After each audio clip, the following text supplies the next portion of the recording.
Hi guys, எல்லாருக்கும் வணக்கம் guys. இந்த வீடியோவில் நம்ம என்ன பார்க்க போகிறோன்னா, இந்த வாட்டி இந்திய அணியோட பருப்பு வேகாதுங்க. கண்டிப்பாக செகண்ட் டெஸ்ட் போட்டியை நாங்கள் தான் வெல்வோம் அப்படின்னு சொல்லிட்டு ஆஸ்திரேல் அணி நட்சத்திர வேகப்பந்து வீச்சாளர் மிச்சல் ஸ்டார்க் பார்த்தீங்கன்னா இன்றைக்கி வேறு செகண்ட் டெஸ்ட் போட்டியில் ஃபஸ்ட் இன்னிங்ஸில் 6 விக்கெட் எடுத்திருக்காரு. அந்த டே 1 முடிஞ்சோடனே பத்திரிகையாளர் சந்திப்பில் சில பல கருத்துக்கள் பேசியிருக்காரு. போட்டி குறித்து அவர் என்ன பேசினார், ஏது பேசினார் சொல்லிட்டு வீடியோவில் டீட்டெயில்டாக பார்க்கலாம். அதுக்கு முன்னே நீங்கள் நம்ம சேனலுக்கு புதுசாக வந்திருந்தீங்கன்னா ஒரே ஒரு சப்ஸ்கிரைப் மட்டும் பண்ணிவிட்டு வாங்க, வீடியோக்குள்ளே போகலாம். ஆமாங்க, மிச்சல் ஸ்டார்க் அவர் என்ன சொன்னாருன்னு கேட்டிங்கன்னா, முதல் டெஸ்ட் போட்டி தோற்றது எனக்கு ரொம்ப ஏமாற்றமாக இருந்துச்சு. கண்டிப்பாக அது தோற்றதுக்கு தான் நாங்கள் இந்த செகண்ட் போட்டி கண்டிப்பாக வெற்றி பெற்றே ஆகணும்னு சொல்லிட்டு களத்தில் இறங்கியிருக்கோம்.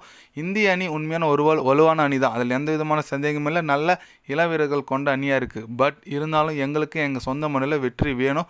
அதனால் இந்த தொடரையே நாங்கள் தான் வெல்வோம். அதுக்கு முதல் படியாக இந்த செகண்ட் டெஸ்ட் போட்டியை வெற்றி பெற்றால் மட்டும்தான் தொடர் வெல்றதுக்கான வாய்ப்பு இருக்கும். இந்த தொடரில் நாங்கள் இருப்போம்.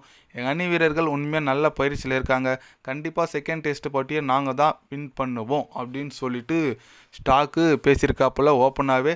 ஆமாங்க, ஃபஸ்ட்டு மேட்ச்சு தோற்றோம். கண்டிப்பாக தெரியும் செகண்ட் போட்டியில் கம்பேக் கொடுப்பாங்கன்னு சொல்லிட்டு.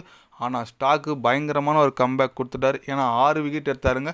ஒன்றுமே பண்ண முடியலன்னு சொல்லணும். ஜெய்ஸ்வாலை போன மேட்ச்சில் எப்படி நீ கம்மியாக ஸ்லோவாக பால் போடுற அப்படி இப்படின்னு கலைச்சார். முதல் பாலே தூக்கி உள்ளே விட்டார் பாருங்க, எல்பிடபிள்யூ காலி. ஜெய்ஸ்வால் போயிட்டார். ஃபஸ்ட்டு பாலே கோல்டன் டக்காய். அதனால் கண்டிப்பாக மிச்சல் ஸ்டாக்கை நம்ம ஈஸியாக எடுத்துக்க முடியாது. இந்திய அணி வீரர்கள் பார்த்தீங்கன்னா கொஞ்சம் கில்லும் கேஎல் ராகுல் தான் ஓரளவுக்கு ஏதோ ஆடினாங்க. அப்புறம் நிதிஷ்குமார் ரெட்டி சொல்லி அவனுங்க சூப்பராக ஒரு 42 ரன் அடித்தார். மற்றபடி சொல்கிற மாதிரி வேறு யாருமே பேட்டிங் ஆடல. போலிங் பார்த்தீங்கன்னா அவங்க இதில் நம்ம Starc 6 wicket, Pat Cummins 2 wicket, Boland 2 wicket எடுத்தார். அதனால் கண்டிப்பாக இந்திய அணி ஃபஸ்ட்டு இன்னிங்ஸில் வெறும் 180 ரன்னு மட்டும்தான் அடித்தாங்க. அதோட நம்ம ஆஸ்திரேலியா அணி களமிறங்கினாங்க. ஒரே ஒரு விக்கெட் கவஜா மட்டும் விக்கெட்டை நம்ம பொம்ரா எடுத்தார். மற்றபடி 87க்கு ஒரு விக்கெட்னு சொல்லிட்டு ஆடிட்டு வந்துட்டுருக்காங்க. கண்டிப்பாக எப்படி சொல்கிறது, ரொம்ப ஒரு இந்திய அணிக்கு ஒரு பின்னாடி தாங்க. ஏன்னா ஒரு 87 வந்திருக்கனால ஒரு 6 விக்கெட் வீழ்ந்துருந்தா கூட கண்டிப்பாக ஒரு 150 ஆல் அவுட் பண்ணிட்டு திருப்பி நம்ம செகண்ட் இன்னிங்ஸ் தொடங்கிக்கலாம். ஆனால் இப்போ ஆஸ்திரேலியா இருக்கிற பேட்டிங் பார்த்தாங்கன்னா கண்டிப்பாக ஒரு 300-400 அடிச்சிட்டாங்கன்னா இந்திய அணி ஒன்றுமே பண்ண முடியாது. செகண்ட் போட்டி தோல்வி தான். பட் தோல்வி அடையக்கூடாது. ஏன்னா ஸ்டாக் ஓப்பனாக சொல்லிட்டார், ஓகே. இருந்தாலும் நம்ம தோல்வி அடைஞ்சால் அடுத்தது வர போட்டியில் ஆஸ்திரேலியா கண்டிப்பாக கம்பேக் நிறைய கொடுத்துருவாங்க.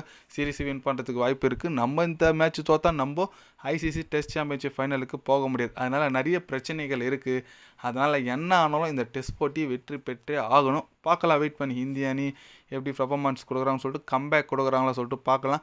பட் நம்ம ஒரே நம்பிக்கை நட்சத்திர வீரர் பும்ரா மேலே தான் நம்பிக்கை வச்சுருக்கோம். தலைவா பும்ரா எதனா பண்ணுப்பா, பண்ணி இவனுங்களை முதல்ல தூக்கப்பா விக்கெட்டு. நீ எதனா பண்ணால் மட்டும்தான் முடியும். இந்த சிராஜி நம்ப முடியல, அஸ்வின் இருந்திருக்கார், அஸ்வினி நம்ப முடியல. அதனால் கண்டிப்பாக நீ எதனா பண்ணால் மட்டும்தான் முடியும். பார்க்கலாம். நீங்கள் சொல்லுங்கள், இந்திய அணி செகண்ட் டெஸ்ட் போட்டி வின் பண்ணுமா பண்ணாதான் உங்களோட கருத்து என்னன்னு சொல்லிட்டு கமெண்டில் சொல்லுங்கள். இது போன்ற ஸ்போர்ட்ஸ் நியூஸை தெரிஞ்சுக்கன்னா சேனலை சப்ஸ்கிரைபர் லைக் ஒன்று பண்ணிக்கோங்க. கண்டிப்பாக கிரிக்கெட் பற்றி day by day channel update வரும். மறக்காமல் சப்ஸ்கிரைப் மட்டும் கொஞ்சம் பண்ணி வச்சுக்கோங்க. நன்றி, வணக்கம்.